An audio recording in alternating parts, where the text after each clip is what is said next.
سورہ لقمان میں انشکر لی ولوالدیک، شکر ادا کرو میرا بھی اور اپنے والدین کا بھی. اور سورہ بنی اسرائیل میں تو کیا تفصیل آئی ہے.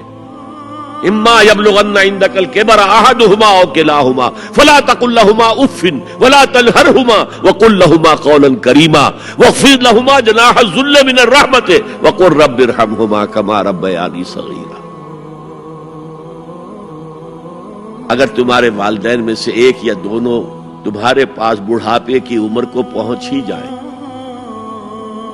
انہیں کبھی اف تک نہ کہنا، دل نہ توڑنا ان کا، چھاتی چوڑی کر کے بات نہ کرنا، ان سے کندھے جھکا کر بات کرنا، ادب سے گفتگو کرنا.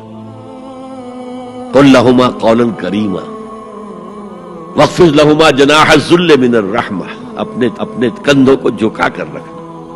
اور پھر کہنا، اللہ سے دعا کرنا، رب ارحمہما کما ربیانی صغیرا، پروردگار میرے ان والدین پر رحم فرمائیو جیسے کہ انہوں نے مجھے پالا تھا جبکہ میں چھوٹا سا تھا. تو خاندان کے نظام کو مستحکم کرنے کے لیے 3 ڈائمنشنز ہیں. جیسے ایک کمرہ ہے، چوڑائی ہے، لمبائی ہے، اونچائی ہے. پہلے تو شوہر اور بیوی کے درمیان بانڈ آف لو. اب یہ شوہر اور بیوی پیرنٹس بن گئے ہیں، والدین بن گئے، اولاد آ گئی. سیکنڈ ڈائمنشن ایڈ ہو گئی، ادب، عزت. اور بہن بھائی ہے، اخوت، جس کو کہ وہ کہہ رہا ہے جی ویلز بھی، فریٹرنٹی. خاندان کا ادارہ مستحکم. یہاں ایک نقطہ اور بیان کر دوں. لیگل لیول پر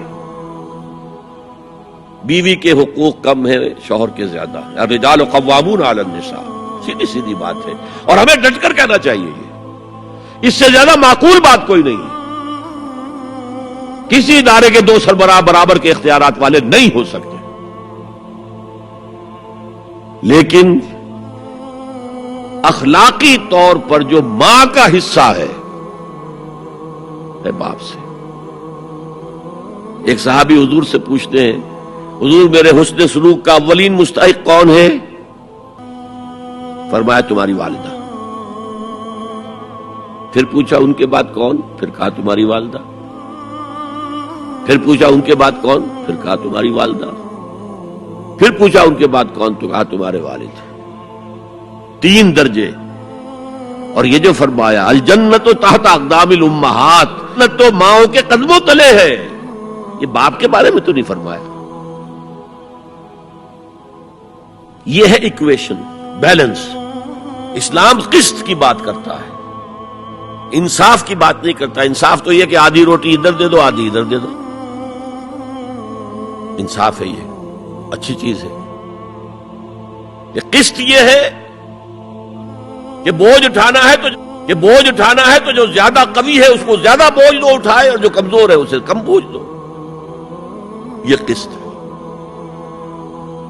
تو اسلام نے عورتوں پر ذمہ داریاں کم رکھی، ان کے اختیارات کم رکھے، لیکن اولاد پر حق ماں کا 3 درجے فائد رکھا.